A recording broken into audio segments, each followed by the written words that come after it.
On January 20th, 1993, William Jefferson Clinton became the 42nd President of the United States.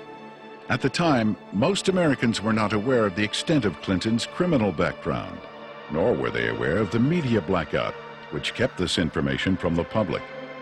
As State Attorney General and later Governor, Bill Clinton in 12 years achieved absolute control over the political, legal, and financial systems of Arkansas. As president, he would attempt to do the same with the nation by bringing members of his inner circle with him to Washington. The hijacking of America was underway, and its impact on future generations would be incalculable.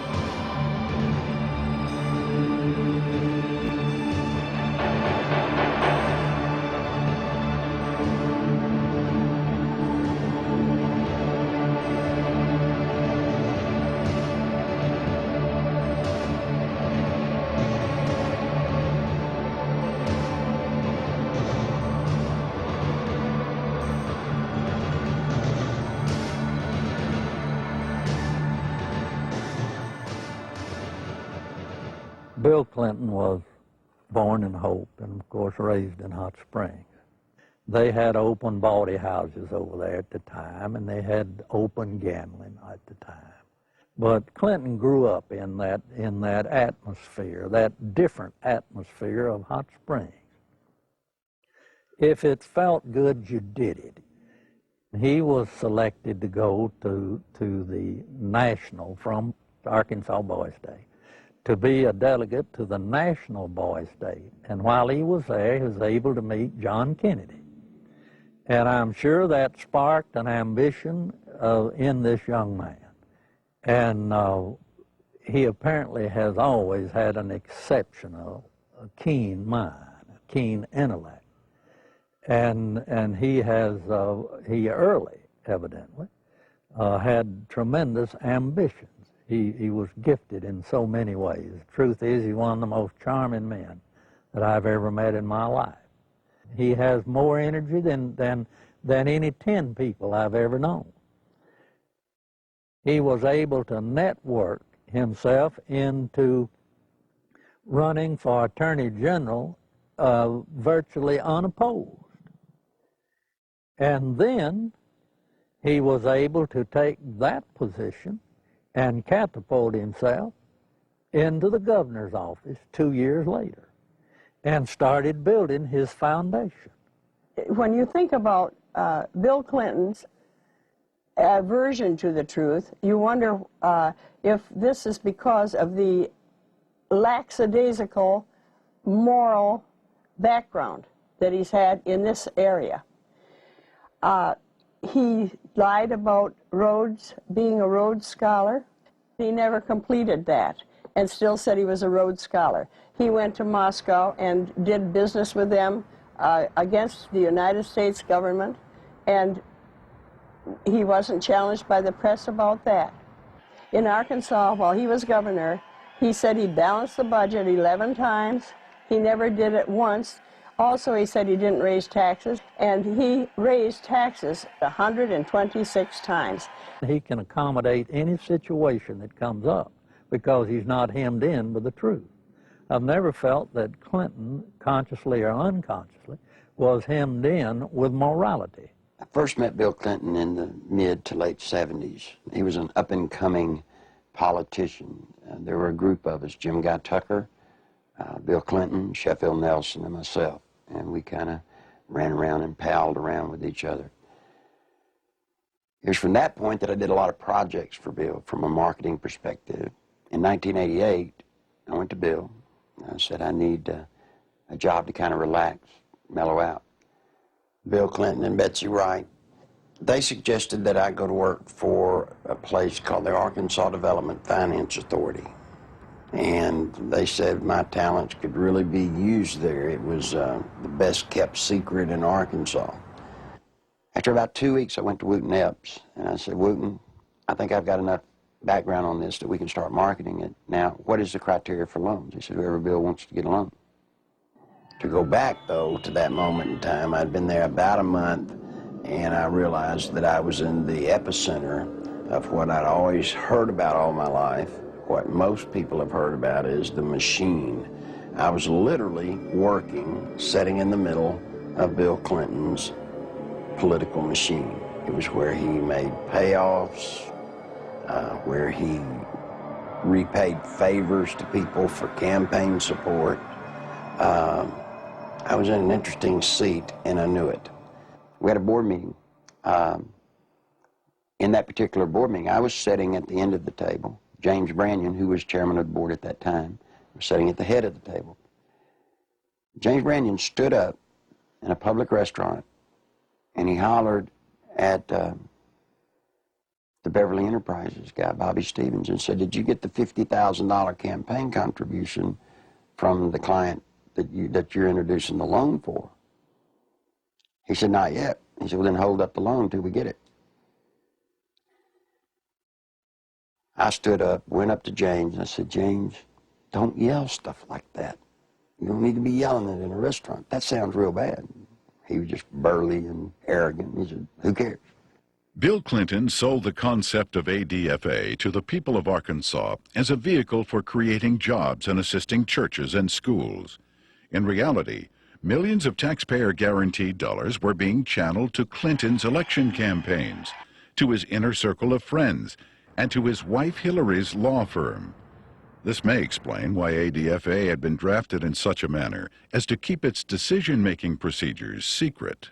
If you needed $1 million, you had to get your application handled by the Rose Law Firm, pay them $50,000. There were 5 other companies in the state of Arkansas that were actually more qualified in bond structuring and applications, but Rose Law Firm got them all. I started checking around, and I kept asking, well, one thing's bothered me to the comptroller, Bill Wilson, how do people make payments on these loans? He looked at me and said, "They don't." He thought I knew. Well, that blew my mind. And this is about 2 months in, and it was getting tough then. So I started gathering the documents. After everybody left, I would stick around as if I were working on the annual report. That would give me access to all the documents, and I made copies of them all. For about 2 months, I watched accounts accumulate money. At the end of the month, they zero balanced. They're laundering drug money. There were $100 million a month in cocaine coming in and out of Mena, Arkansas. They had a problem. They were doing so much money in cocaine, $100 million. You create a problem in a little state like Arkansas. How do you clean $100 million a month? ADFA until 1989 never banked in Arkansas. What they would do is they would ship the money down to Florida, a bank in Florida, which later would be connected to BCCI. They would ship money to a bank in Atlanta, Georgia, which, by the way, was later connected to BCCI. They'd ship to Citicorp in New York, which would send the money overseas. And there was an interesting one, a bank in Chicago. That bank, by the way, is partially owned by Dan Rostenkowski. Dan Lassiter would get the bonds. He would become the broker for the bonds. He would transfer money back to ADFA. He never sold a bond. The money then would leave ADFA, go into one of the various banks for the specific bond loan, and they would zero it out. When they zeroed it out, they were giving it back to Lassiter, less their handling fees. During the Lassiter investigation, we had numerous witnesses for the federal grand jury, had extensive testimony. People that was connected with Lassiter and drug use and everything else. His cocaine use become used as a tool for sexual favors and also for business deals that influence people. And that's when Mr. Lassiter became quite flamboyant with his cocaine use, and then ultimately led to his arrest and conviction. Dan Lassiter, who was the best friend of Bill Clinton, who went to jail with Roger Clinton for cocaine. And by the way, let me explain something. He didn't sell cocaine. No, they were giving it away. Huge piles of cocaine in his office. Ashtray upon ashtray full at the parties, and they would give it to young girls. That's sick. I mean, they were giving a highly addictive drug to young girls. One particular one comes to mind is a 14-year-old cheerleader out of North Little Rock. She was a virgin, and ultimately he ended up sending her to a physician of his. The physician put her on birth control pills. He used cocaine in order to ultimately she lost her virginity, and she got addicted to cocaine. And the last I heard of her, when we had her subpoenaed back to the federal grand jury, she was a hooker in Lake Tahoe. Dan Laster contracted to launder the money. Now, in addition to his contract to launder the money and the system that he and Bill Clinton had set up to do it, probably what he did is he took advantage of some of the cocaine. That's why he could give it away. Should you have $100 million a month in cocaine? They wouldn't care if you took a bucket full a day. After Laster was indicted, I started to receive quite a bit of harassment from my own department, the Arkansas State Police. And I knew the reason behind it because the affiliation with the state police and the governor's office with Dan Laster and his business associates. Mr. Lassiter's cocaine involvement at times was very heavy, then at times he was very cool, calm, mediocre. He was very careful, as all of them have been for quite some time.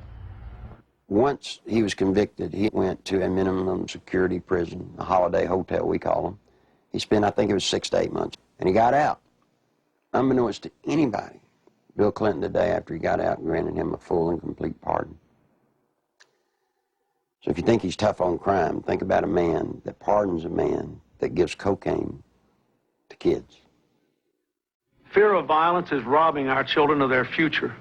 We must take away that fear and give them hope.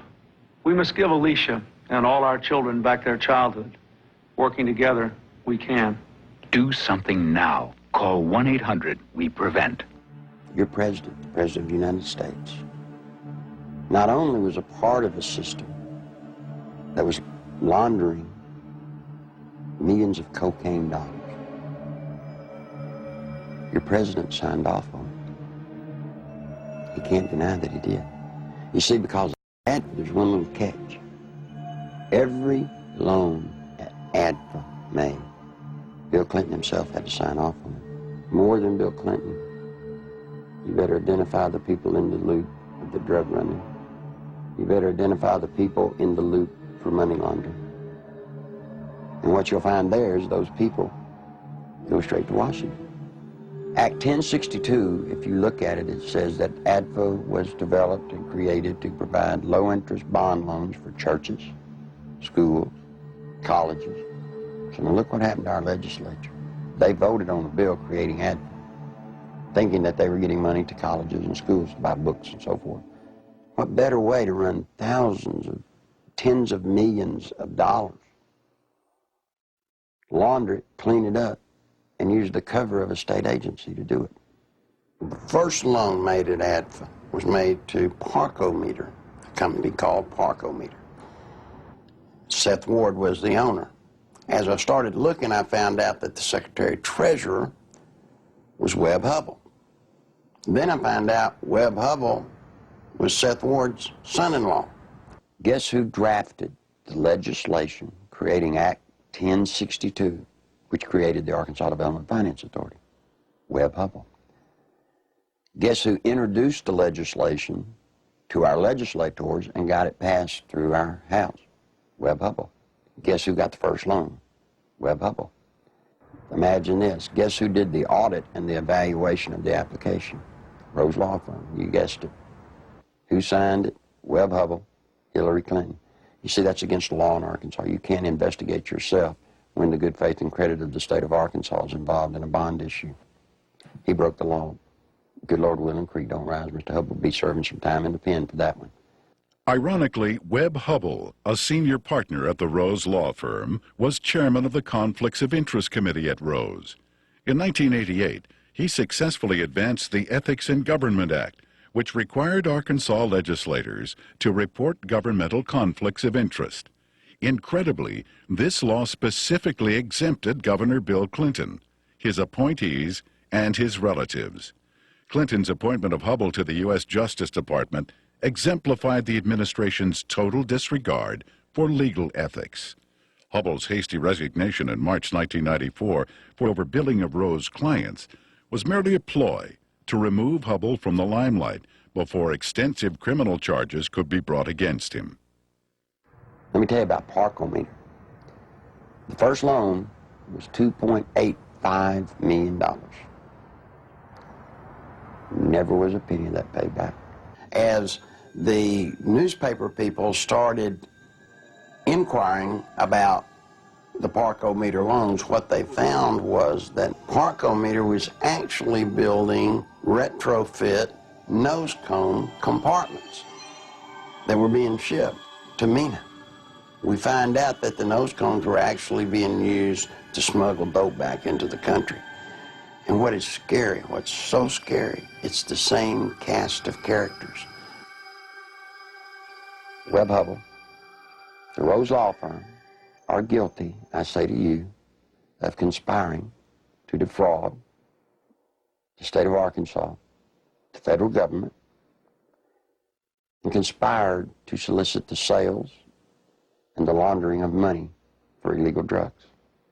This is your president. This is his circle of power. These are the people, when he got elected president, he did not pass go.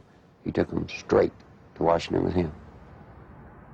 And by all things holy, I think he was planning to set up and do the same thing in Washington. In 1982, cocaine trafficker Barry Seal set up one of the largest drug smuggling operations in the United States in Mena, Arkansas, under the approving eye of Governor Bill Clinton. Barry Seal had a bunch of planes and supposedly had pilots. Barry Seal was a drug smuggler. Now, he tried to set it up in his home state of Louisiana, but they wouldn't let him. He had to come to a state that had a sleazy governor hooked on cocaine, and everybody knew it. Yeah, Bill Clinton was hooked on cocaine. I lived in Little Rock, Arkansas, okay? And I worked at a club called the Bistros, and I met Roger Clinton there, Governor Bill Clinton. So a couple of the state troopers that went with him wherever he went, Roger Clinton had came up to me and he had asked me, could I get him some coke, you know, and asked for my one-hitter, which a one-hitter is a very small silver device, okay, that you stick up into your nose and you just squeeze it and a snort of cocaine will go up in there. And I watched Roger hand what I had given him to Governor Clinton, and he just kind of turned around and walked off, and that's one specific. Dr. Suen, S-U-E-N, doctor at the medical center here in Little Rock, has taken care of Bill Clinton for his sinus problems, which may indeed be drug-related to cocaine use, as they destroy the sinus passages. Governor Bill Clinton was taken into the hospital, I believe it was the medical center, on at least one or two occasions for cocaine abuse and overdosage, in which he actually had to be cared for at the hospital. It led to toga parties. And if you're not sure on what a toga party is, I've had to clarify this in the past. A toga party is where you wrap yourself in a sheet most of the time. The people at the toga parties were Governor Clinton, now President Clinton, Attorney General Steve Clark. Okay, he was there a few times. Members of the Arkansas State Police, you know, along with Roger and, you know, other people. They began to dance around, do the cocaine in one room, have sex in another room, because in the Coachman's Inn, the rooms were adjoining, you know. And to be quite truthful, you end up with somebody in particular, and you 9 times out of 10 end up having sex. And there was cocaine there. I know. I'm the one that made sure it was there. I've talked to the manager, the assistant manager for the apartment complex where Roger Clinton used to live. They've all said Bill Clinton did drugs. They saw him. I've talked to a lot of other people who have all, just like the people at the apartment complex, said, hey, John, get us to a congressional hearing. Yes, we'll sign sworn affidavits. These people want to be sure when they come forward that something's done about it, because they fear for their life, but they really want the truth to get out. I was there, coming there with Roger one night, and back in the back part of the mansion there's kind of like a living quarters type thing, and we would all get together out there and do cocaine, you know, and no, Miss Clinton wasn't there at the time. In 1983, I was made aware that Sheriff Hadaway and one of his auxiliary deputies, Terry Capehart, were investigating a smuggling operation going on at the Vienna airport. They had an inside source of information. Mr. Seal, it was our understanding, was the one who had brought the operation into the Vienna airport, and that had initiated the beginning of the money laundering and the illegal activity. He said 1983 was his most profitable cocaine smuggling period ever. Said that the airplanes that he had placed at the main airport, there were 4 of them, a couple of Senecas and a couple of Panthers, and 1 or 2 stragglers here and there, different airplanes. He said they were purchased solely for the purpose of cocaine smuggling. There was, in my opinion, more than enough evidence to prosecute a number of people for crimes regarding the Barry Seal case at Mena. I snuck around, crawled through the bushes, thinking that I'd really have to hide to see them unloading the dope.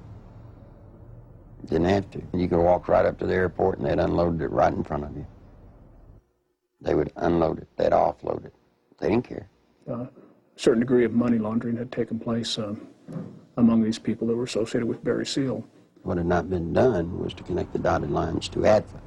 Because once you connected the dotted lines to ADFA, you had actually connected the dotted line to Clinton. In addition to the operations at Mena, small clearings in other parts of the state were used as drop points for money and cocaine. They had special cargo doors installed on the side without FAA permission, so that these doors could be opened in flight. They'd pull in, slide back, and the cocaine could be dropped out of the side in flight. When you have a public which is aware of an ongoing criminal enterprise, when you have an international cocaine smuggler who is high profile, and a lot of people know that they are operating in a small area. A lot of people knew about the money laundering. It was common gossip on the street because it was so blatant.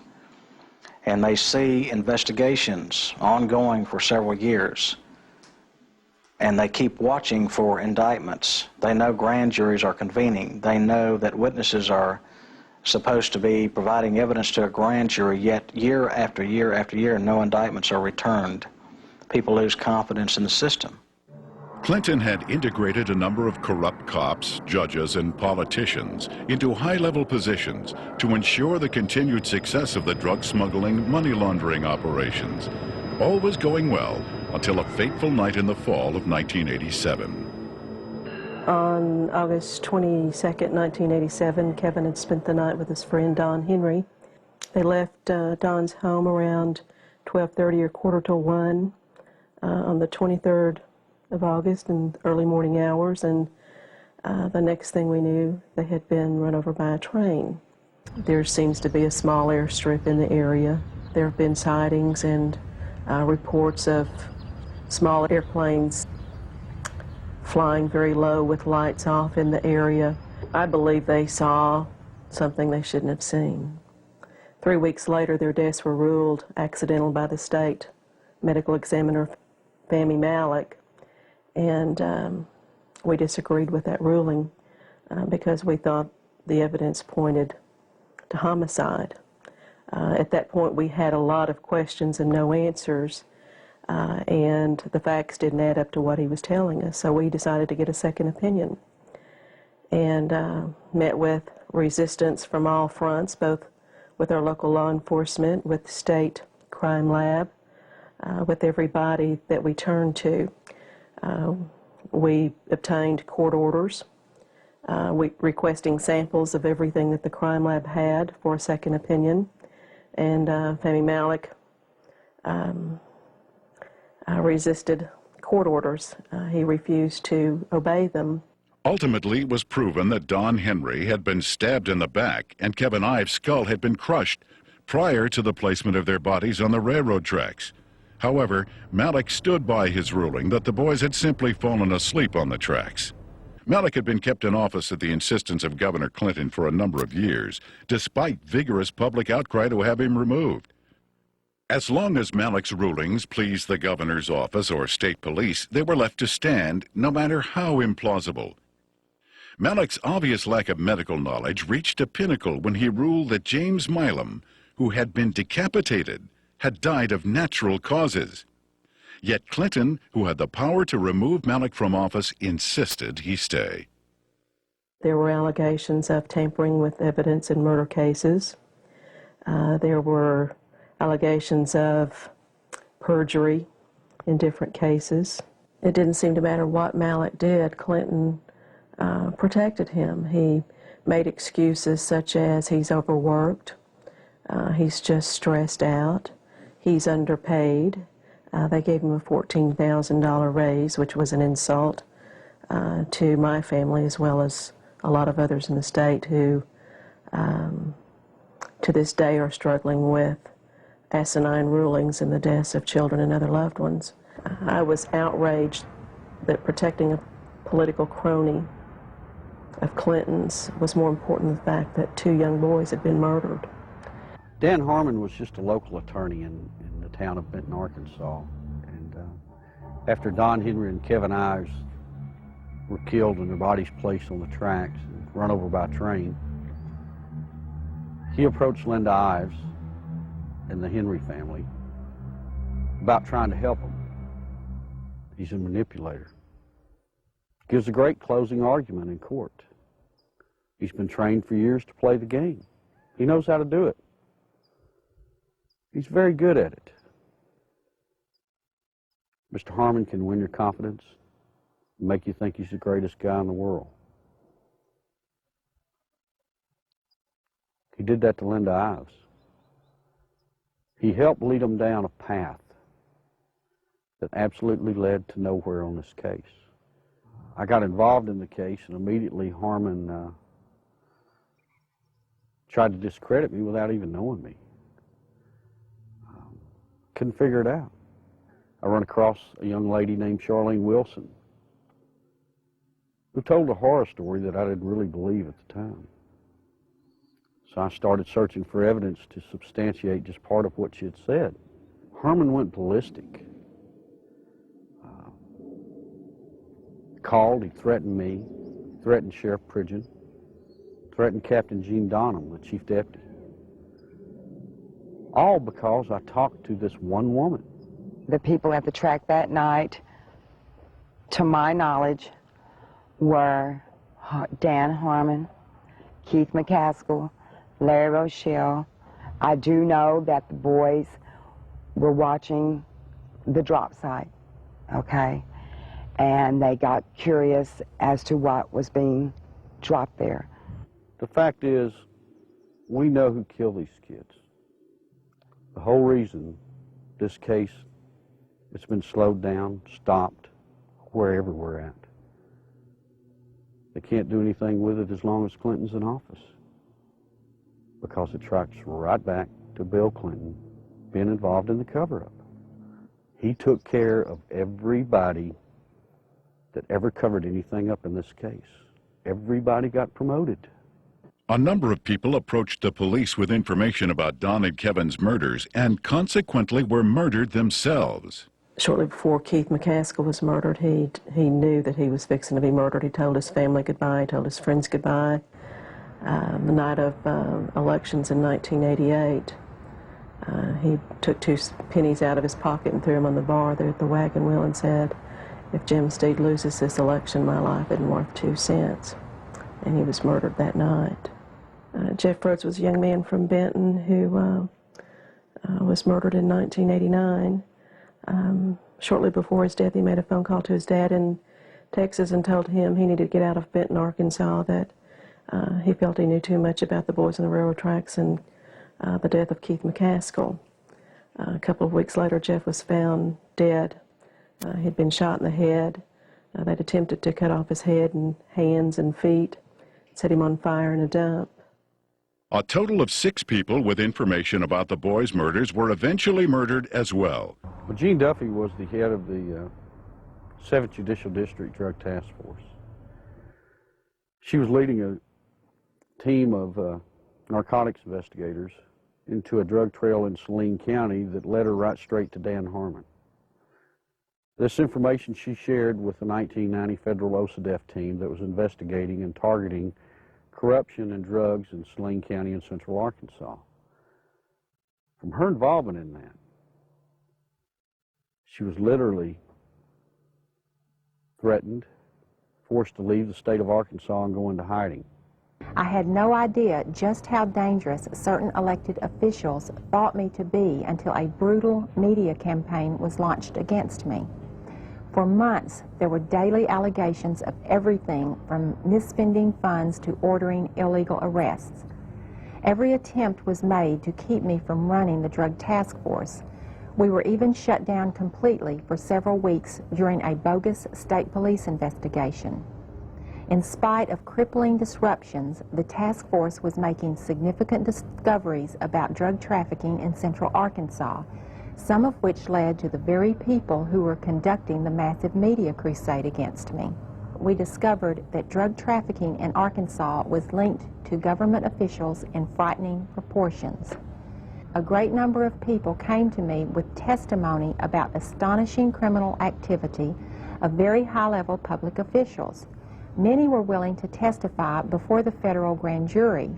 Robert Govar and Chuck Banks were the U.S. attorneys for the District of Arkansas at that time.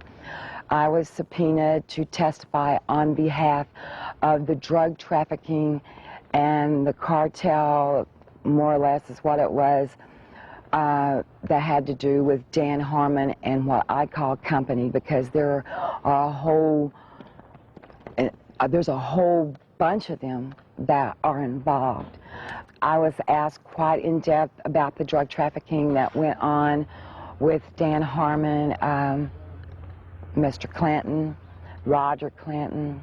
Although there was an abundance of evidence and word kept reaching me from members of the grand jury that they were ready to indict, no indictments came. Mr. Govar also insisted that he was ready to prosecute at least 2 key figures, but the holdup was his boss, U.S. Attorney Chuck Banks, who repeatedly delayed requests for indictments. Harmon had paid a visit to Chuck Banks, the U.S. District Attorney, who was in charge of that district. It's recorded, he signed in. He was there approximately 30 minutes, and up until that time, everything appeared to be running fine with the grand jury. Then, in November, Banks removed Govar from the case, and I was fired from the task force. From this point, the ordeal turned really ugly. In January 1991, one of the key targets of Govar's investigation, Dan Harmon, took office as the 7th Judicial District Prosecutor. Harmon immediately called a state grand jury to investigate the allegations against me. To avoid being jailed in Hot Spring County, which would have put me in serious danger, I left the state. In the meantime, Banks, who had taken over the federal investigation, attempted to give the appearance of carrying the investigation forward while systematically destroying it. He harassed witnesses, suppressed evidence, and finally announced in February of 1991 that the investigation had disclosed no credible witnesses or evidence against any public official. I received a phone call, and they told me that I had made a very big mistake. And I was assured by the U.S. Attorney's Office that my name, that my testimony, that my statements, that the people that were on that witness list would never, ever be revealed. Well, you know, someone in the U.S. Attorney's Office had given Mr. Harmon a list of the affected witnesses, you know. Some of them witnesses over a period of time have came up dead and or missing or have never been heard of again. That don't give you a very good feeling. I'm scared of these people. I'm very scared of them. Guess who arrested her? Dan Harmon. The very guy that she says turned her on to drugs now has her arrested. Dan Harmon, he walked to me, handed me what was supposed to be a search warrant, and he said, "Bitch," excuse me for saying that, "I told you if you ever brought my name up or brought anything up about the past dealings that we've had, that I'd take you down." He said, "You're going to prison. I'm going to put you in prison." He did. I'm here. I mean, I've watched second, third offense people walk around with probation on top of probation on top of probation. Not this lady. First time she's been arrested for drugs. They allege that they found in her home. She gets 30 years. Sure, everybody ought to be able to see through this. This is a man that told Linda Ives for years, "We're going to get to the bottom of your son's death." Yet when I start making progress, it looks like the people I talk to starts getting time in the penitentiary. Linda says it's business as usual in Saline County. Justice as In the English language that can describe how usual in Arkansas. there aren't any words that makes you feel as a parent or as a are capable of doing. You know, I think we were just kind of naive, common, ordinary people.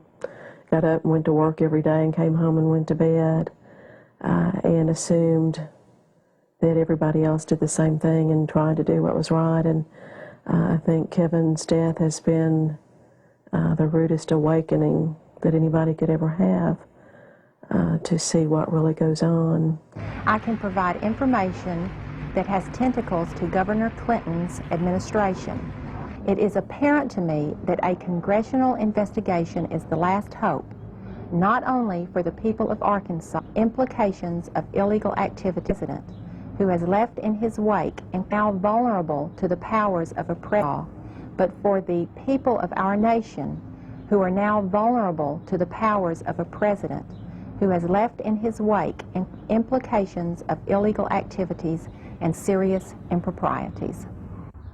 Meanwhile, Welch and Duncan's investigation into the operation at Mina was about to derail.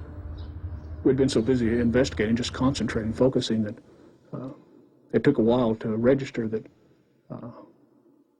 nothing was going to happen. We could not understand what was happening.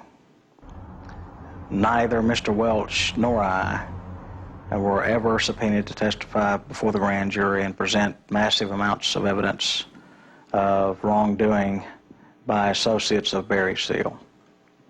No indictments were ever returned against any of the individuals, and I can tell you there was extensive evidence. There definitely was some suppression of evidence and definitely a cover-up of an investigation, and somebody should be held accountable as to why that happened. Not one major cocaine bust was ever made in Arkansas out of Mina, Arkansas. Now imagine that, 10 years nearly in its running. Never one truckload ever got caught. During the 1992 Attorney General's race in Arkansas, a member of Clinton's staff had approached Winston Bryant and had asked him to stay away from the Mena affair or the Mena matter. I've done quite a bit of investigation into the Mena. After Winston quite frankly, it is a federal problem. took office, Bill told me that he was no longer allowed to discuss the Mena Airport investigation from the Attorney General's office. The Attorney General's office is not like most Attorney General's offices across the country. We do not have the authority to convene a grand jury and initiate criminal prosecution. A lot of people have said that the Mena operation stopped in 1986 when Barry Seal was gunned down. It's not true. Covert operations are still going on in Mena, Arkansas today. Now, if you stop and think, back when Bill Clinton was governor, he was asked about Mena. He said, well, that's a federal problem. I'm not going to get involved in it. Well, he's not the governor of Arkansas anymore. He's the president of the United States. We still have operations at Mena, Arkansas. This is his golden opportunity to take care of it. My question is, why doesn't he? I've always thought it was a wonderful thing to be able to serve your country as a federal law enforcement agent. And for 15 years, I did not encounter anything like the corruption which I encountered after the Mena investigations began. President Clinton's verbal commitment to a war on drugs has been negated by his actions. During his first weeks in office, Clinton revoked random drug testing for White House staff members. He eliminated 121 positions at the Office of National Drug Control. And he appointed Jocelyn Elders as U.S. Surgeon General, despite her well-known desire to legalize drugs.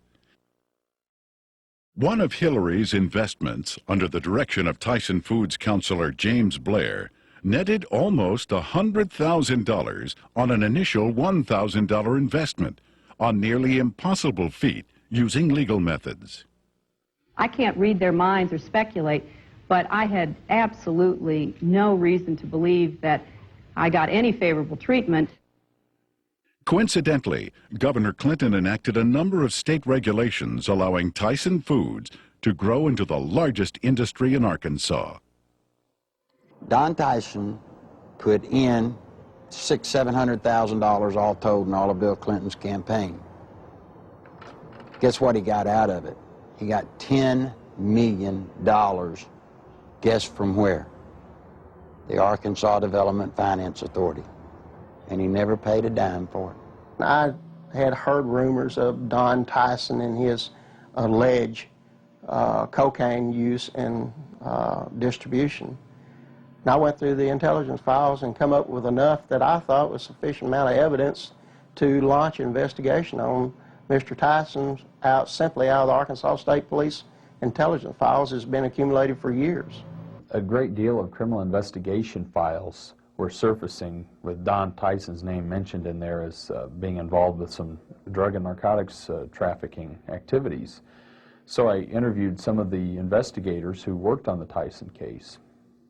Most of them felt that Tyson should have been indicted, but the investigations were always sabotaged, oftentimes from within. One particular undercover narc agent told me that another criminal investigator in that department named Doug Fogley was furnishing Don Tyson with photographs of the undercover narcotics agents that were working on his case. Donald Smaltz was actually hired to look into the allegations that Tyson had given bribes to different people, specifically to the Secretary of Agriculture, Mike Espy. And what came out of that investigation was very remarkable. Drug abuse, drug distribution, money laundering, even murder for hire. Now, Smaltz collected all this stuff. He compiled it, he put it in proper order. And he approached Janet Reno and said, look, You know, I need to broaden my investigation. I'm finding more here than just simple payoffs. What do you think happened? Well, by now, most of you already know. He was turned down. Just exactly what we expected to happen happened. I mean, Tyson already hired lobbyists, attorneys, who all approached Congress trying to get everybody to stop Smaltz. Why is it in this country today that if you got a little money, you walk away? Why is it you can create the pressure to stop investigations? And I promise you, Janet Reno has stopped this one. You look at these and you wonder, how could this happen? You know, how does someone elude prosecution with reams of investigative reports? How does it get stopped? Some say it's Bill Clinton. Don Tyson was in the middle of the cocaine just like Bill Clinton, just like Dan Lester, just like Roger Clinton, and all the others. So you see, all of this incest, and all of this drug running, all of the trafficking of drugs, sending them all over the nation, came out of Little Mena, Arkansas, right under the nose of little Governor Billy Clinton. I went to Bill, and I said, Bill, you've got 2 weeks to tell the truth, or I'm going to tell it. You're breaking the law, and I can't be a part of it. You made a mistake. I'm not one of your buds, or at least I'm not that big a buddy. When Larry Nichols made his disclosures, made them public, the Clinton spin doctors treated him unmercifully. It shocked those of us who had been kept in the dark through the years in Arkansas politics. The Arkansas news media had done little, if anything, to uncover anything derogatory about Bill Clinton. And for these disclosures to come out of the blue was so shocking that the spin doctors attacked the messenger rather than tried to answer the charges that Nichols had made. And they did such an efficient job that it caused me and others to look with less than favor on Larry Nichols as an individual, because all we knew about him was what they were telling and the press was printing. One of the neatest things about Bill Clinton is how he handles the media. You see, Bill Clinton's an attorney. And when a witness comes out against his client, what's the first thing an attorney does? He tries to discredit that witness. They accuse me of everything under the sun, day in, day out. Every week, there was some new scandal in the paper that I was involved in. 6, 8 weeks later, they'd print a retraction. Wasn't me. But to this day, people in Arkansas think that I'm some evil person. As a result of that, the boy had to pay a high penalty. In his credibility, he had to pay a high penalty in his acceptability. And then when the new evidence came out that supported everything that Larry Nichols had said, he finds himself, I think, probably in the position of knowing that he had been exonerated, but he has not been exonerated in the minds of the people generally, in my view, and he finds himself probably in the position of wondering where he goes now to get his good name back. A lot of people wonder how Bill Clinton could control a state the size of Arkansas with the absolute authority that he did. It's not hard. You see, after 12 years, after kissing the people that have the money, Bill Clinton controlled the legal system. He controlled the judges. He controlled the attorneys. He controlled the banks. It's just a small state, a one-party state. What tends to happen in small states like that, I think, is the longer the person remains governor, that I think the greater the abuses are. And I think the abuses were very, very widespread under Bill Clinton. One thing that's very difficult for people to understand, Bill Clinton doesn't care about money. He cares about power. All he needed ADFA to do was to channel money to the big players financially. I got tickled when the reporters during the campaign came here. They were looking, trying to find out where Bill Clinton profited. He didn't. He profited by putting money into his friends' pockets. The way they were doing these bond issues and just the whole political atmosphere, quite frankly, was a scandal. But that's the way things had historically been done in Arkansas. But imagine this. Imagine the power this man has in Washington, D.C. Imagine what he can do to this nation if he gets that circle of power going there, as he did here. Nothing I can do, nothing you can do can stop it. Because he'll have the absolute power, and believe me, he will use it to have you investigated, to have you arrested, to have your company audited. No, that's what'll happen when his circle of power is complete. When I worked at ADFA, it was not uncommon for Bob Nash to call me up and say, hey, Nichols, the governor needs about $5 grand transferred to his travel account so he can go see his ladies. And we would at ADFA transfer $5,000 to $10,000 for him to go see his girlfriends in either L.A. or New York. He'd use so much travel money to go see women out of his regular travel budget, he would even have to borrow money from ADFA, not to mention the fact that ADFA's budget was not quite as scrutinized as the governor's budget. But he literally used money, ADFA money, the people of Arkansas, taxpayers' money, to conduct liaisons. During the 1990 Arkansas gubernatorial race, Larry Nichols, in a last-ditch attempt to alert the public, boldly filed a lawsuit against Bill Clinton. As expected, the lawsuit was eventually quashed, sealed, and illegally dismissed by a Clinton-appointed judge. What Nichols didn't expect was a complete media blackout of the facts he presented.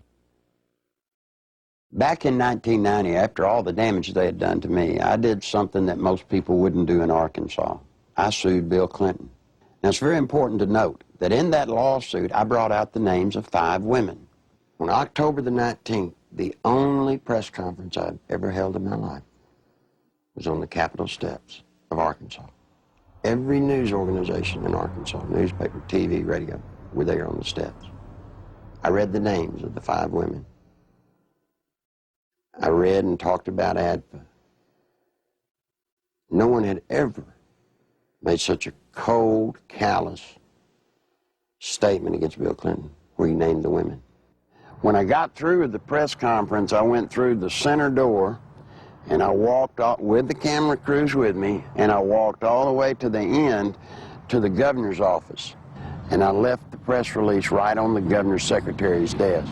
Not one bit of the press release made it into the local TV or the local newspapers anywhere. It didn't show up anywhere. The reason I tell you that is because in those days he had the circle of power complete in Arkansas. Eventually, every allegation stemming from Nichols' 1990 lawsuit and press conference would prove valid regarding Clinton's taxpayer-financed sexual liaisons, his drug usage, and his criminal activities relating to ADFA and Whitewater. Gradually, the women who had carried on adulterous affairs with Clinton began to emerge. The first was Jennifer Flowers, who, like all those close to Clinton, was faced with a decision. Either keep quiet and receive a government job, or go public and face character assassination in the press. Betsy Wright, Clinton's former chief of staff, admitted she had been hired to conduct media smear campaigns against anyone planning to tell the truth about the governor's sexual habits. She was prepared to go after at least 26 women who had the potential of destroying Clinton's chance at the presidency. During the 1992 presidential campaign, I was getting bludgeoned by the media because Jennifer Flowers had come out of my lawsuit. A man called me on the phone on a Monday. His name was Gary Johnson. He was an attorney. He told me that he felt bad because I was being bludgeoned, and he wanted to talk to me about handling my case. Well, I was craving an attorney, any attorney, to help me. You know, I saw Larry out there doing battle, so to speak, on his own, and I felt like he needed some help. I met him on a Tuesday. He was a special attorney. I didn't even know it. You see, he lived next door to Jennifer Flowers. For security purposes, Gary Johnson had installed a video camera near the front door of his Quapaw Tower condominium. Looking at someone in front of my door, it got a perfect shot of them in front of Jennifer Flowers' condominium. And it wasn't my intention ever to take pictures of Bill Clinton going in to see Jennifer Flowers. I could care less who Bill Clinton goes to see. But it just so happened she lived next door to me, and I mounted the camera there. Guess what he caught on tape? Bill Clinton walking into Jennifer Flowers' apartment on numerous occasions with a key. I actually saw him go into her condominium. It wasn't that I was standing there looking out my peephole watching Jennifer Flowers' condominium. It had nothing to do with Bill Clinton. It's just that I got the camera. I had the camera before Jennifer Flowers moved in. And when she moved in, she just happened to have some very interesting house guests. Go back to 60 Minutes when Bill and Hillary were loving kisses. They stood up and lied, and Bill said that he had never been to her apartment, that he had only called her once from the kitchen and from his office. That's an absolute lie, and these tapes proved it. The 60 Minutes interview had been designed specifically to save Clinton's campaign, not necessarily to get to the truth. And they came to us because they were in big trouble in New Hampshire. They were about to lose right there, and they needed some first aid. They needed some bandaging. What they needed was a paramedic. So they came to us, and we did it, and that's what they wanted to do. When I told Tim Russert that I was persona non grata at the White House, he said, "Why?" I said, "The Jennifer Flowers interview." He said, "You got him the nomination." I said, "I know that." As far as I know from the conversations I've had, Bernie Nussbaum knew that, Gergen knows that, Lloyd Cutler certainly knows it because Lloyd had a hand in his coming on there that night. You know, it was strong medicine, the way I edited it. He was a very sick candidate. He needed very strong medicine. And I'm not in the business of doctoring candidates, but he got up out of a sickbed that night and walked to the nomination. And as I said to Mandy, you know, if I'd edited it your way, you know where you'd be today? You'd still be up in New Hampshire looking for the nomination. He became the candidate that night. When the Jennifer Flowers story broke, that story was 100 times more creditable than the story that literally knocked Gary Hart out of the campaign. I had been Jennifer Flowers' neighbor. I knew that Bill Clinton wasn't telling the truth about that. Bill Clinton, I think, would do just about anything to save his political hide. He got threatening phone calls. He asked me, he said, "Will they hurt me?" I said, "Well, they hadn't hurt me." I don't know why I didn't worry more about that. Basically what they said was, you mind your own business.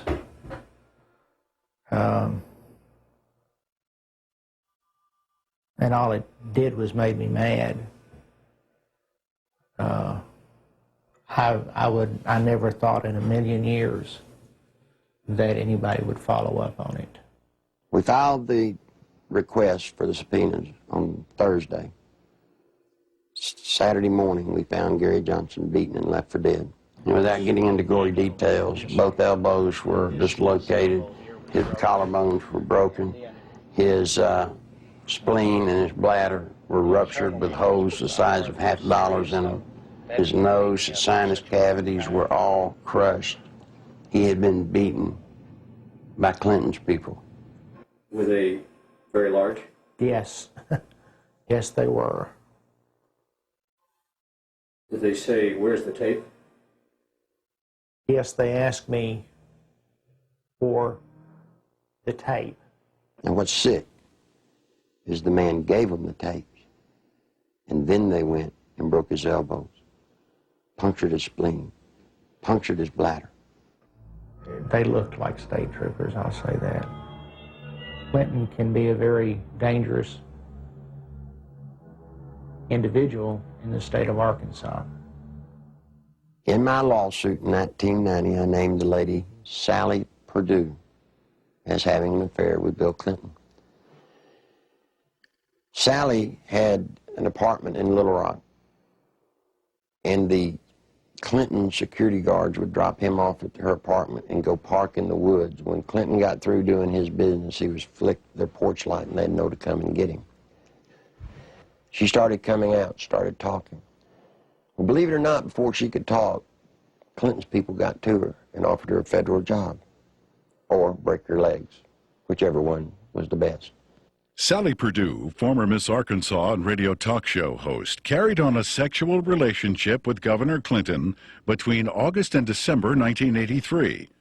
State troopers in government vehicles were used at taxpayer expense to shuttle Clinton back and forth to Sally's home. Perdue, who today supervises a home for people with Down syndrome, was offered a $60,000 a year federal job to keep quiet. She refused. And you see, that's illegal. You can't offer a federal job to get someone to hush. Following her attempt to go public, Miss Perdue lost her job and started receiving threatening phone calls and letters.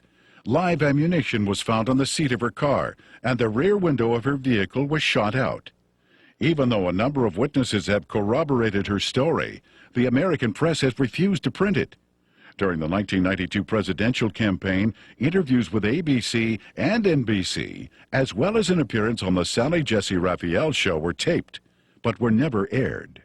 She had actually been on the Sally Jesse Raphael show right after the New York primary. Did you know the TV stations around the country blacked out that program and wouldn't show it?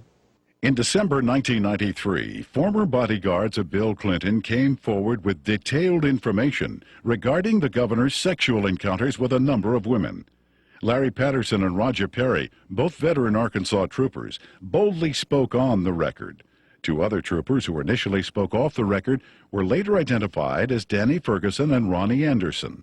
In April 1994, a fifth trooper, L.D. Brown, came forward and corroborated their stories, adding that Clinton's sexual partners numbered over 100 during the period he was employed by the governor. The trooper's official duties included approaching women to obtain their phone numbers for Clinton, driving him to rendezvous points in state vehicles, guarding him during sexual encounters, securing hotel rooms, and lying to Hillary about his whereabouts. Phone logs and other corroborating evidence fully back these reports.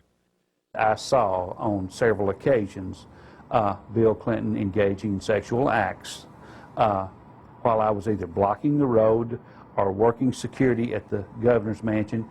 I saw them with my own eyes take place, so it's not a rumor, it is firsthand. The entire conversation inside a vehicle in a 2-hour drive from one point to another would be totally about sex and women or jokes. He would actually ask people how they performed oral sex on women in cars. I'd been in that conversation. He would ask if you had ever had 2 to 3 women at one time in one bed. Things like this. Bill Clinton was obsessed with that. The first or second time that you're with him and you're alone and you see some attractive woman, he would say, "Hey, Larry, what would you like to do to her?" And, you know, this is the governor of the state of Arkansas. The majority of his off time was spent trying to figure out ways to be with women that he wanted to be with. He was more discreet during a campaign year than he was in a routine year as governor, an off year.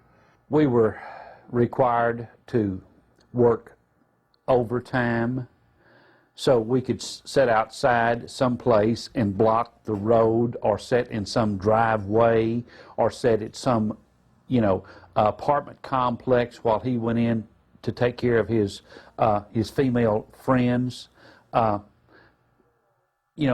State money was utilized. He had certain troopers that he used for certain women, and Larry Patterson and Danny Ferguson were used for 2 women in particular. He would tell you, "Larry, see the blonde-headed lady in the green outfit? Go get her. name and her telephone number for me. He would say, "She has that come hither look." And that was verbiage that he used quite often. And on several occasions I have gone out into the crowd. I never had one of the females to refuse to give me her name and her address. On one occasion, it was a Christmas parade of 1989 in a small town in northeast Arkansas. And he picked a lady out of the crowd and asked me to find out who she was. He just carried on about how beautiful she was, how good looking she was, how big her breasts were and things like that. And I found out that she was interested in a state job. And she gave me her name and number, and I said, well, maybe the governor will call you, or can I call you? And when we got in the car, I gave the governor her name with her phone number, and I said, you'll like this, she's interested in a state job.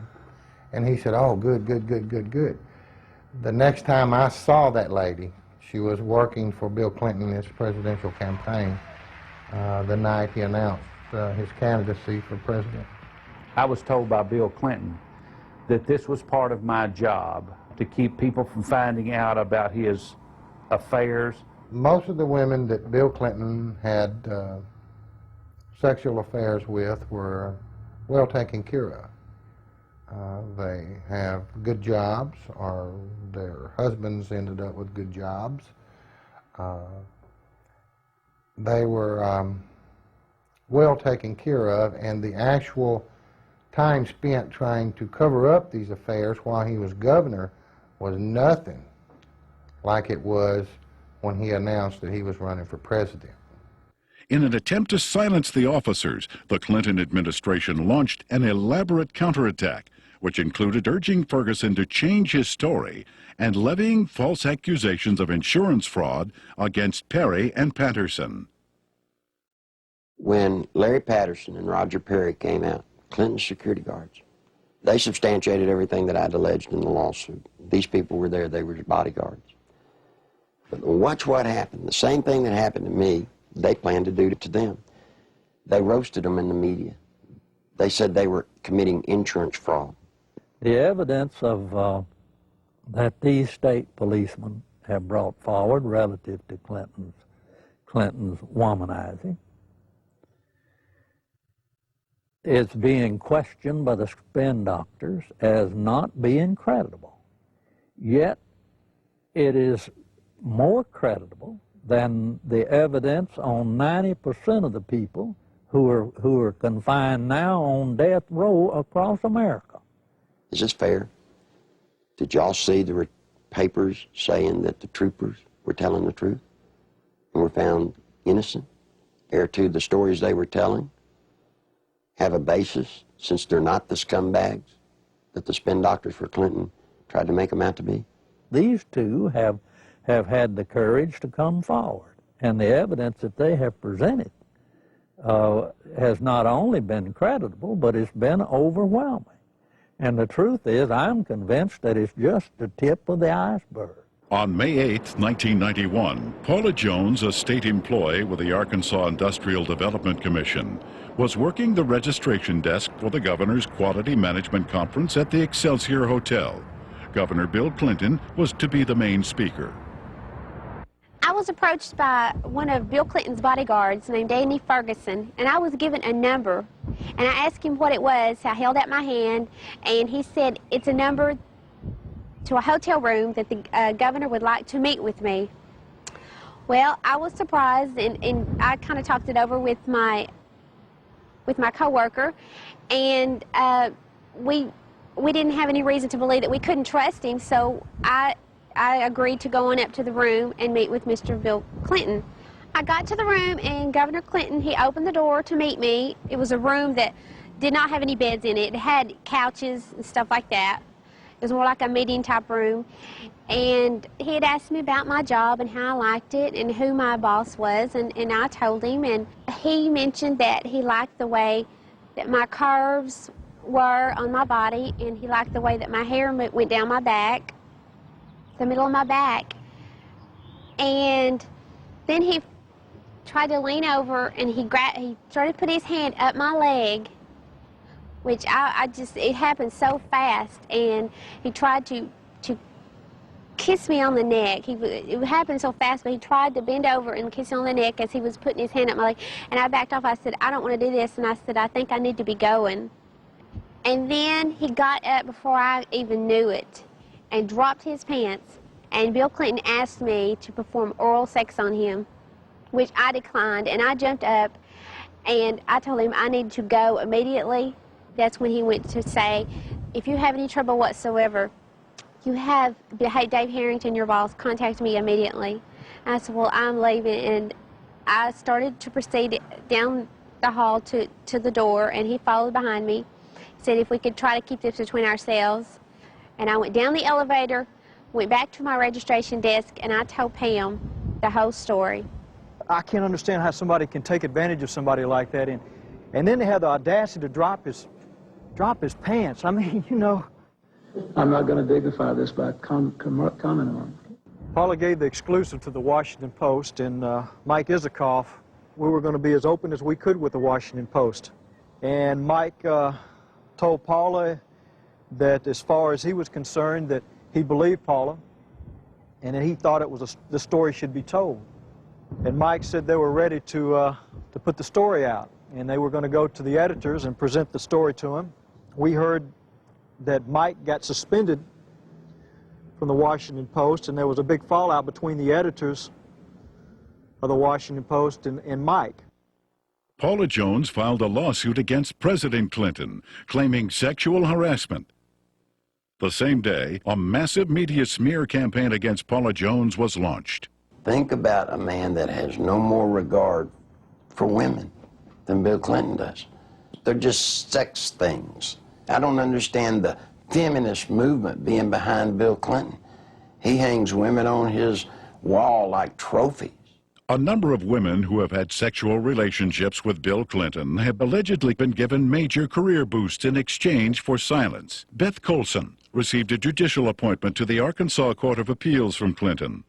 Regina Blakely landed a job with CBS National in Washington covering the White House. Likewise, Deborah Mathis secured a lucrative job with the White House Press Corps. Susan Whitaker was made the liaison between the Arkansas State Capitol and the White House.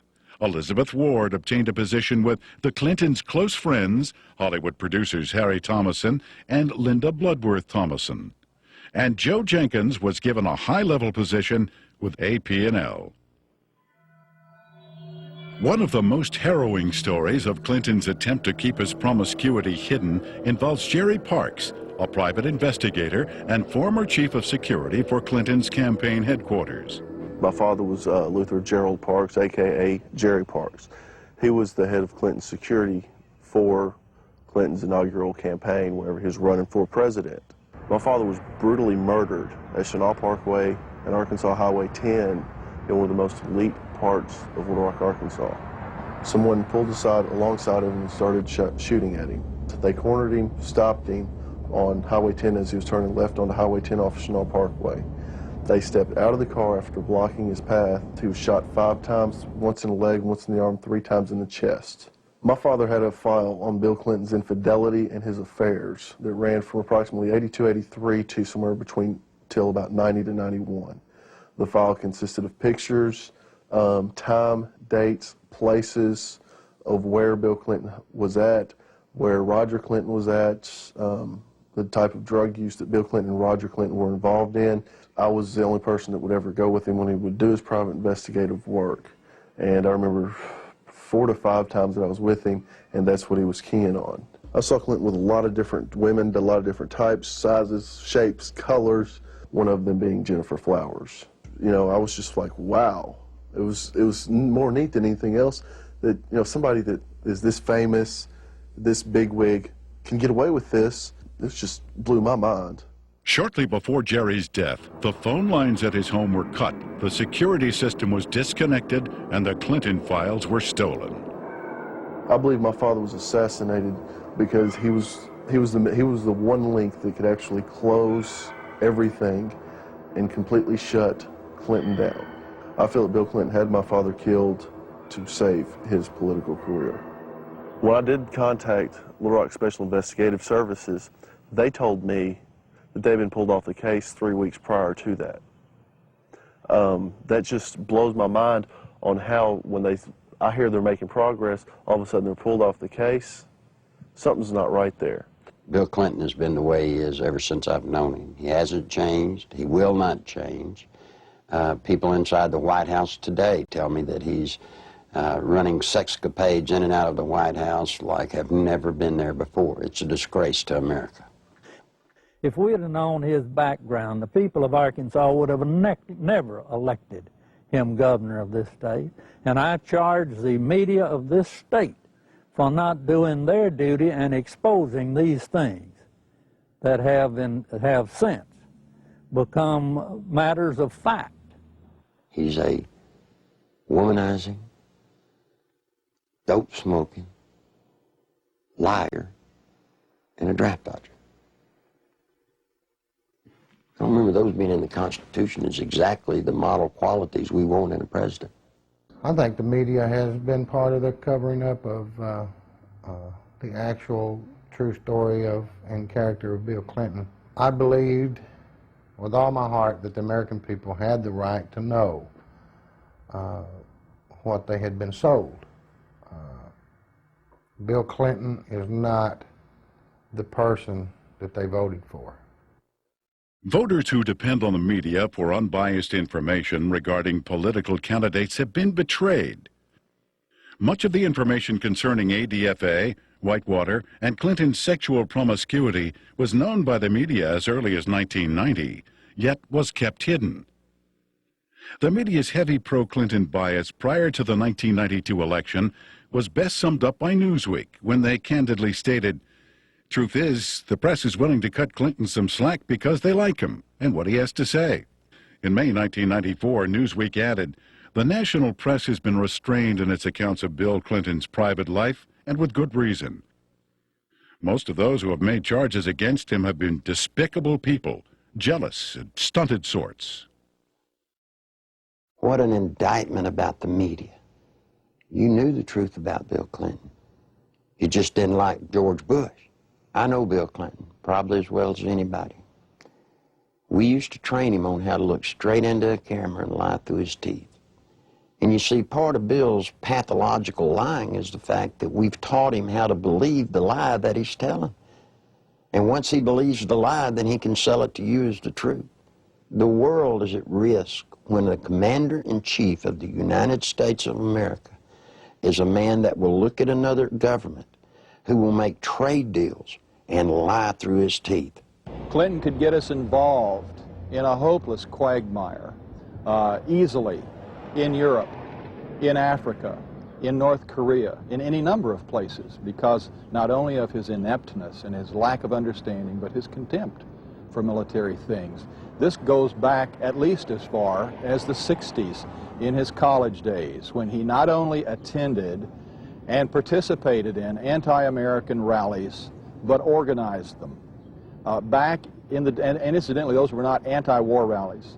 Those were anti-American rallies. He has no loyalty to this nation. He has no loyalty to its fighting men. He has not enough integrity to have any loyalty to its population. He knows how to say the right things, but he's lied for so long that I really don't think he knows the difference anymore between the lie and the truth. Bill Clinton was dishonest on a daily basis. I mean, there's more dishonesty in his life than there is honesty. I mean, it's maybe being a politician in these days and times, you have to tell one group of people what they want to hear and another group what they want to hear. And if the truth conflicts, then so be it. The media has not been able to ascertain today that there's a human being sitting in the presidential chair of the United States of America that lies with everything he says. They still believe somehow in the office of the presidency. They still believe there's some integrity there. Attempts to keep the criminal activities of Whitewater concealed from the public were largely successful prior to the 1992 election. After that, however, the raging Whitewater rapids could no longer be contained. What the Clintons claimed as a simple money-losing investment was in actuality a series of complex business transactions and cover-ups, ultimately costing the American taxpayer more than $60 million. When this is all over, it's going to be the same story we've been telling for 2 years. We made a bad investment, we lost money, and there's really not much more to add to it. We have enforced higher standards against ethical conflicts than any previous administration. Whitewater may have begun as a legitimate real estate venture, but it came to be used to skim, directly or indirectly, federally insured deposits from an S&L and a small business investment corporation. When each failed, the United States taxpayer became obligated to pick up the tab. 2, the family of the former governor of Arkansas received value from Whitewater well in excess of resources invested. 3, taxpayer guaranteed funds were in all likelihood used to benefit the campaign of a former governor. 4, the independence of the United States government's regulatory system has been flagrantly violated in an effort to protect a single American citizen. People should not be able to raise questions and erode people's moral authority in this country. It quickly became obvious that Whitewater would engulf the Clinton administration if ignored. A twofold counterattack was put into action. The first was to win sympathy from the conservative populace, who were among his chief critics. Clinton embarked on a series of appearances heartily promoting himself as a born-again Christian who supports and practices traditional biblical family values. While the uninformed may have been fooled, those who realized what was happening were outraged at the blatant hypocrisy. This is a place where I have come to seek divine guidance and support and reassurance. You know, after Bill Clinton was in office for 2 days, he signed 5 executive orders, shedding more innocent blood, the blood of innocent babies. Then he went on to try and get homosexuals in the military. He put Jocelyn Elders in, trying to distribute condoms to our kids. Christine Gebbe, his AIDS czarina, promoting all kinds of vileness. This is an affront to heaven. The second phase of the counterattack was to appoint Robert Fisk as special prosecutor to head up the investigation into Whitewater. That same week, the Rose law firm began shredding documents. The lady came to me scared to death, wanted to come out and tell the truth. I said, "What's the matter?" She said, "They're shredding documents at the Rose law firm."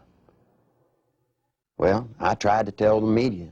The media said there was no way that could be going on. Well, in came a journalist from a Washington newspaper. He goes over, investigates what I told him. And you know what? The very week he investigated, guess what they were doing? Shredding documents right there at the Rose law firm.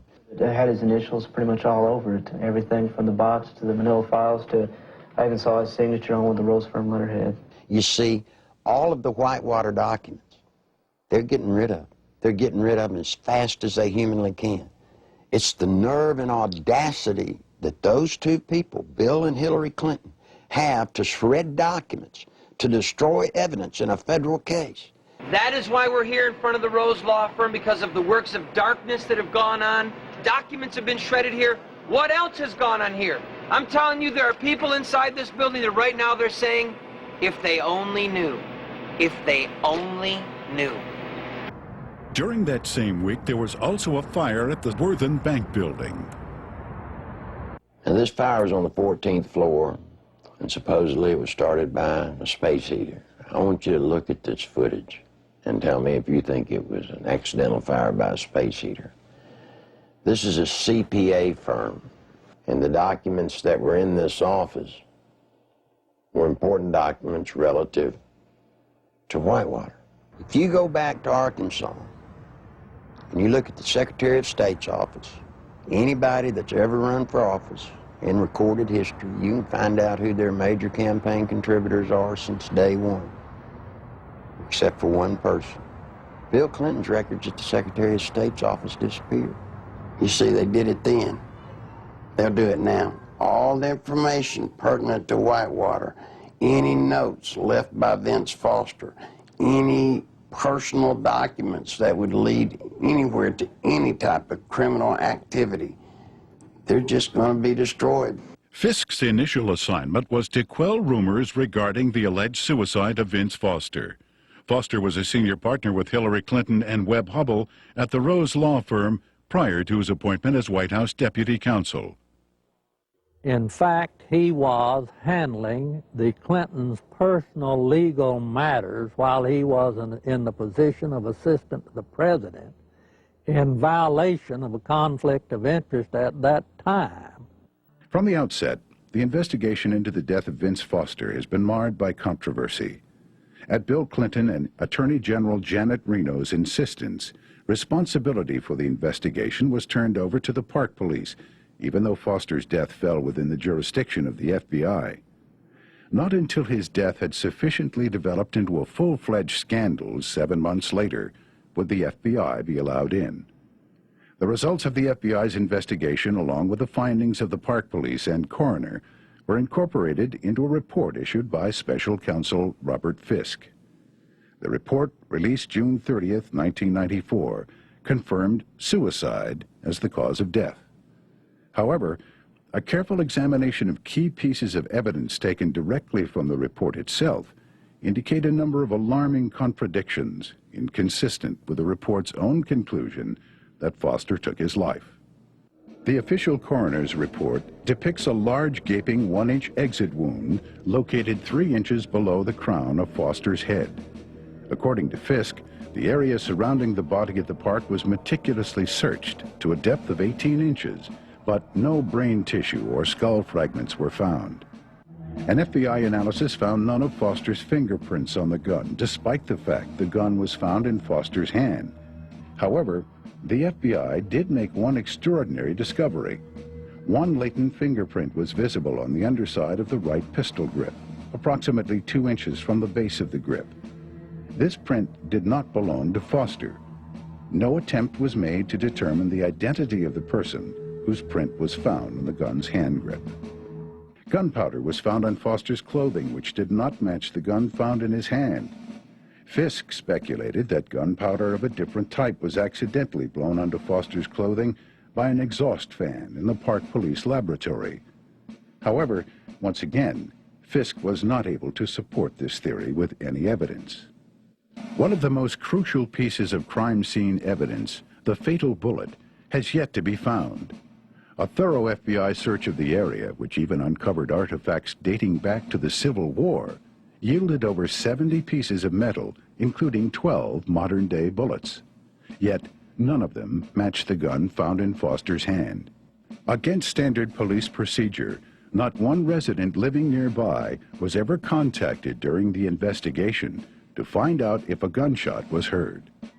Even though Fisk insists that Foster killed himself, leading forensic experts from around the country now agree it is highly unlikely he pulled the trigger himself. Within minutes of the verification of Foster's identity, the Park Police issued orders to seal Foster's office at the White House. David Watkins, Clinton's administrative assistant, assured the police he would take care of it. He lied. Immediately, high-ranking members of Bill and Hillary's staff began ransacking Foster's office, removing important and possibly incriminating documents. The people entering the office included Bernard Nussbaum, counsel to the president, Patsy Thomason, White House Administration Director and former assistant to cocaine distributor Dan Lassiter, and Margaret Williams, Hillary Clinton's chief of staff. Patsy Thomason was the top aide for Dan Lassiter when he was running his company and doing all the dope. You can only say that she was there taking care of Dan Lassiter's interest in the White House. As mentioned earlier, the Arkansas Development Finance Authority had been laundering its drug money through the Bank of Credit and Commerce International. BCCI collapsed in the early 1990s. Millions of depositors and taxpayers lost billions of dollars, making it the worst banking scandal in history. Heading up BCCI was former Defense Secretary Clark Clifford. The overwhelming criminal charges against Clifford were eventually dismissed by President Clinton. The attorney for Clifford and BCCI was none other than Robert Fisk. Fisk knew that a thorough investigation of Whitewater would eventually lead to ADFA and his former client, BCCI. Fisk also knew he would never be able to complete his investigation since it is illegal to prosecute a former client. Fisk was not selected by the Justice Department to investigate Whitewater at all, but to simply subpoena documents and testimony, making sure they never see the light of day. The investigation of Whitewater is being handled by an independent special counsel whose appointment I supported. Our cooperation with that counsel has been total. Now think just for a moment. If there are papers that prove you did nothing wrong, then why would you destroy them so that they don't come out? Why would you hide behind subpoenas in the cloak of secrecy? No, see, Bill and Hillary Clinton have something to hide.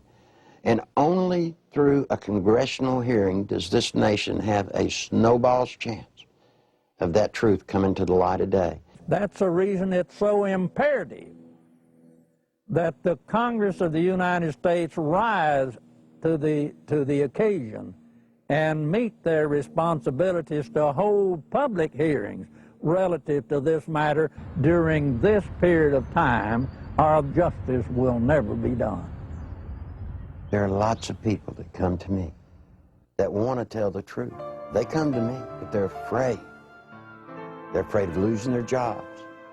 They're afraid of family members or themselves being hurt. Don't be afraid anymore. Bill Clinton doesn't own the world. He doesn't scare me.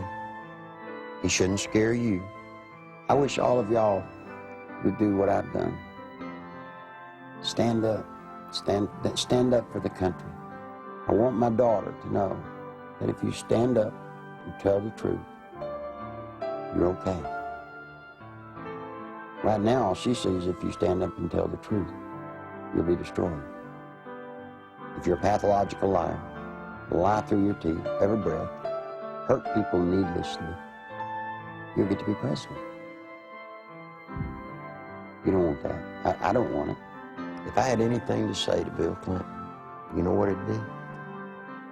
It's bound to be a great burden to walk around lying from one thing to another, to never tell the truth. Bill, tell the truth. Come clean.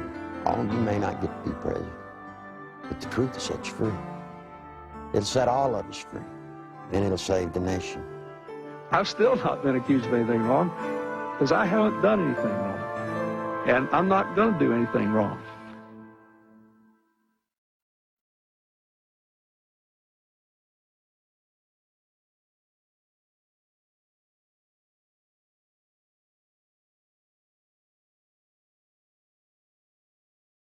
Although the documented information contained in the Clinton Chronicles continues to be reported in England and other countries, here in America, the media blackout continues.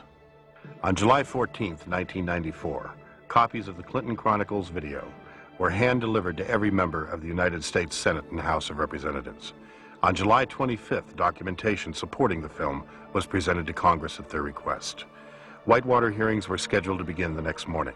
However, the then House and Senate majority leaders, plotting with Robert Fisk to withhold evidence, refused to allow any of this documentation to be admitted. In addition, eyewitnesses willing to testify under oath who could confirm Clinton's involvement in the Arkansas drug smuggling money laundering operation were flown into Washington, but were barred from giving any testimony. Once again, the Constitution of the United States was undermined and the American people were not allowed access to the truth. That same day, a massive media smear campaign was launched against the Clinton Chronicles. Time magazine, Newsweek, U.S. News and World Report, and major newspapers around the nation simultaneously published false information about the video in an attempt to diminish its distribution. Nevertheless, members of Congress point to the Clinton Chronicles as playing a major role in bringing about the firing of Robert Fisk, as well as the reopening of the investigation into the death of Vince Foster. On August 3, 1994, Larry Nichols was arrested on false charges of writing two bad checks and failing to obey a yield sign 7 years earlier. The American media reported the arrest. When the Arkansas police admitted that the checks and traffic violations were fabricated, charges were dropped, yet the media failed to report it. Nichols has suffered 3 attempts on his life since the release of the video. Federal agent Bill Duncan, a 15-year IRS veteran with a permit to carry a gun, was arrested for carrying a weapon, then handcuffed to a pipe in the basement of the Washington, D.C. police station and later released. This incident effectively brought the MENA drug smuggling money laundering investigation to a halt. Duncan was later instructed by his superiors to lie to a federal grand jury regarding the results of his investigation. When he refused, he was forced to resign. Arkansas State Police investigator Russell Welsh nearly died after being poisoned with military-grade anthrax, a poison available only through the United States government. Arkansas State Police investigator Dr. Lauder, who successfully led the investigation against cocaine distributor Dan Lassiter, was forced to resign after attempting to reopen the cocaine trafficking investigation into Don Tyson. John Brown, Saline County homicide detective in charge of the Ives Henry murder investigation, was removed from the case after providing Congress with information linking the Clinton administration to drug trafficking in Mena, Arkansas. Brown was forbidden by his superiors to discuss Clinton's connection to the Ives Henry case, and after his refusal to do so, was forced to resign. In February 1994, veteran journalist L.J. Davis was beaten in his Little Rock hotel room. His attacker tore pages from his notebook which contained information about the inner workings of the Rose Law Firm and the Arkansas Development Finance Authority. In March 1985, Wayne Dumond was castrated and subsequently imprisoned for allegedly raping Bill Clinton's 17-year-old cousin. Even after evidence had proven that Dumond had been falsely accused and was completely innocent, Clinton blocked his release from prison. To date, every case which would link Bill Clinton with any criminal activities have been effectively shut down by various governmental agencies. The one office that all of us universally look up to, irrespective of what party or political philosophy we espouse, is the presidency of the United States. Since the election of Bill Clinton in 1992, we Americans, with sadness, have learned week after week to have different stories come out from around the country pointing up the reality that we have in the White House today, a draft-dodging womanizer who is a pathological liar. It's a very dangerous thing for America and a dangerous thing for the world. I can only, conclude that the responsible course for the House of Representatives to do is to introduce a resolution of impeachment against Bill Clinton. It is with sadness that I make this statement, because this action will introduce something that we Americans don't want to see in our political process. But we can't continue down the course of what we see unfolding before our eyes almost every week or almost every day. And the best thing for all of us is to get it out in the open and go forward and let the chips fall where they may. Under our Constitution, the House introduces a resolution of impeachment, and the U.S. Senate is a place where a trial takes place. And I think for the good of the country, for the good of the peace and tranquility of the Western world, this is the course that Congress should take.